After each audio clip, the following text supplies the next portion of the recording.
BCom part second के सभी विद्यार्थियों का आज फिर से एक बार पुनः स्वागत। और हम विषय को आगे बढ़ाते हुए जो कि आज का विषय है मैनेजमेंट, संगठन के सिद्धांतों का अध्ययन कर रहे हैं। अर्थात संगठन या ऑर्गेनाइजेशन कुछ सिद्धांतों पर आधारित है। अर्थात जब भी हम संगठन बनाएंगे या स्थापित करेंगे तो पहले से ही जो सिद्धांत प्रतिपादित हैं उन सिद्धांतों को ध्यान में रख लिया जाए तो हमारा संगठन अधिक अच्छा बन सकता है। पहला सिद्धांत उद्देश्यों का सिद्धांत, और यह सिद्धांत कहता है कि प्रत्येक संस्था के अपने उद्देश्य होते हैं और उन उद्देश्यों को पहले निश्चित कर लेना चाहिए, तदनुरूप संगठन स्थापित करना चाहिए। दोनों में तालमेल बहुत ज़रूरी है। अगर हमने उद्देश्य कुछ रखे और संगठन किसी और प्रकार का बनाया तो हम लक्ष्यों को प्राप्त नहीं कर पाएंगे, उद्देश्यों को प्राप्त नहीं कर पाएंगे।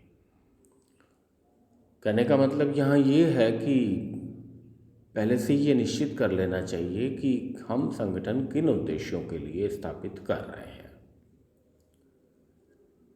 उसके पश्चात विशिष्टीकरण का सिद्धांत यह कहता है कि जो व्यक्ति जिस कार्य के योग्य है उसको वही कार्य सौंपा जाए, अन्य कार्य को वह करने में सक्षम नहीं होगा, कर नहीं पाएगा।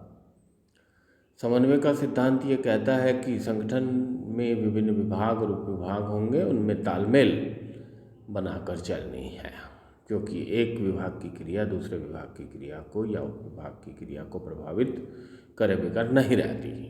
तो तालमेल बना के चलना होगा। व्याख्या का सिद्धांत यह कहता है कि प्रत्येक विभाग और उपविभाग और अधिकारियों में अधिकारों की स्पष्ट व्याख्या होनी चाहिए और कर्तव्यों की स्पष्ट व्याख्या होनी चाहिए। नियंत्रण के विस्तार का सिद्धांत यह कहता है कि प्रत्येक व्यक्ति के प्रबंध करने की क्षमता सीमित होती है और बहुत अधिक व्यक्तियों पर वह नियंत्रण स्थापित नहीं कर सकता। इसलिए नियंत्रण के विस्तार को सीमित रखना चाहिए और सामान्यतः 5 या 6 व्यक्तियों को ही एक अधिकारी के अधीन नियुक्त करना चाहिए। आदेश की सोपानिकता यह कहती है कि जो अधिकार है वह रेखाबद्ध रूप में ऊपर से नीचे आने चाहिए और उसी के अनुरूप कर्तव्य नीचे से ऊपर जाने चाहिए।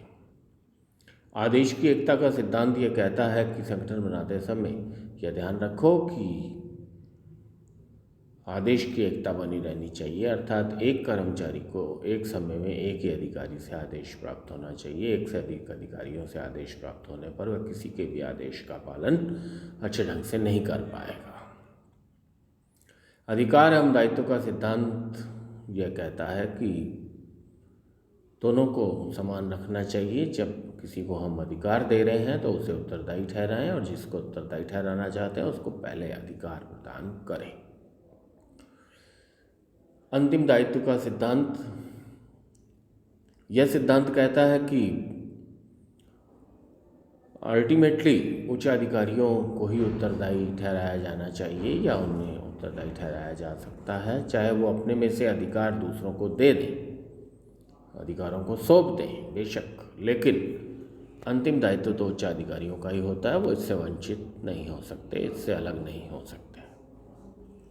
अपवाद का सिद्धांत यह कहता है कि छोटे छोटे मामले उच्च प्रबंधकों के समक्ष नहीं जाने चाहिए, क्योंकि उच्च प्रबंधकों का समय महत्वपूर्ण नीति निर्धारण में संलग्न होता है और संगठन बनाते समय ध्यान रखा जाए कि सभी को अपने स्तर पर अधिकार मिलने चाहिए।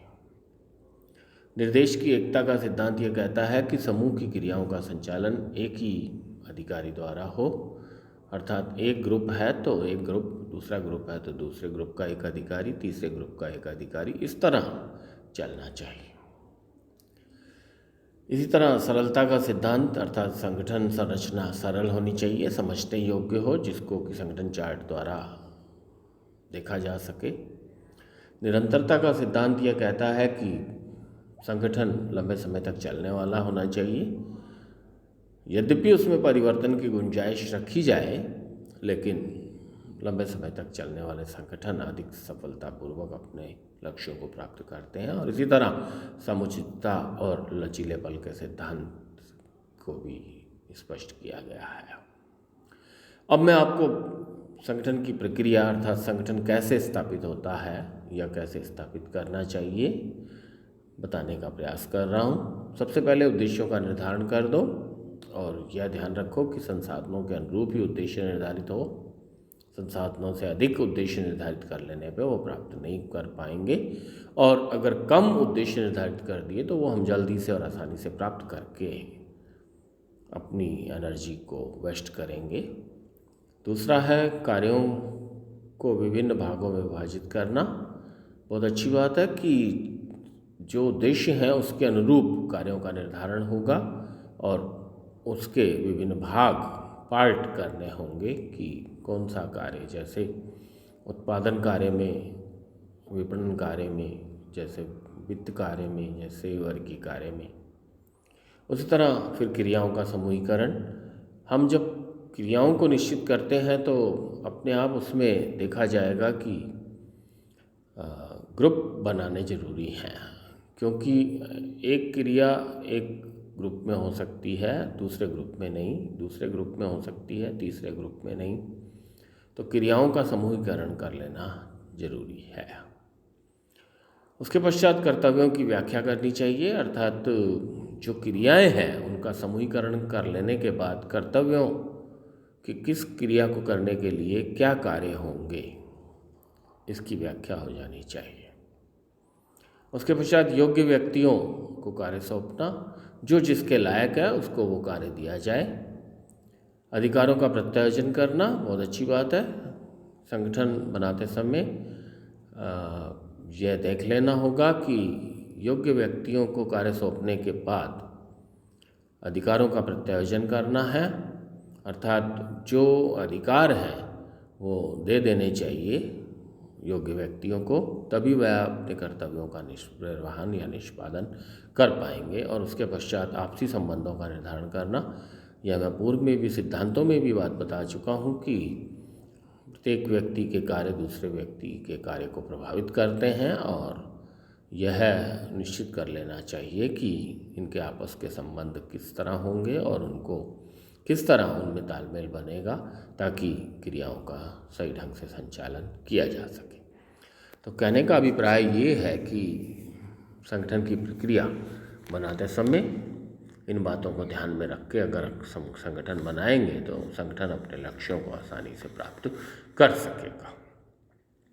अब मैं संगठन के आदर्श की बात करता हूँ, अर्थात आदर्श संगठन क्या होता है।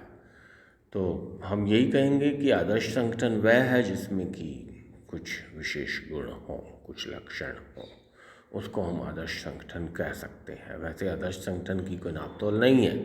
जो संगठन अपने लक्ष्यों को प्राप्त कर रहा है, कार्यों को सुचारू रूप से संपादित करवा रहा है, जहाँ कर्तव्यों की व्याख्या स्पष्ट रूप से है, वह आदर्श संगठन ही है। और आदर्श संगठन को स्थापित करने के लिए कुछ लक्षणों को ध्यान में रखना है।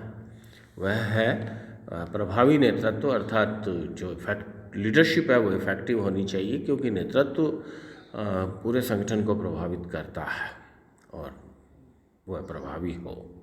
सुदृढ़ व्यावसायिक उद्देश्य हो, बिल्कुल हमको पता हो कि उद्देश्य क्या है, संपूर्ण संस्था के भी, विभागों के भी, उपविभागों के भी, क्रियाओं के भी, अर्थात पूरी तरह एमबीओ की थ्योरी मैनेजमेंट में ऑब्जेक्टिव को अपनाना चाहिए और उसके बाद ही संगठन की क्रियाएं होनी चाहिए। तो कहने का मतलब यहाँ ये है कि आदर्श संगठन के लक्षणों में सुदृढ़ व्यावसायिक उद्देश्य हैं, पर्याप्त साधन बिल्कुल बहुत ज़रूरी है।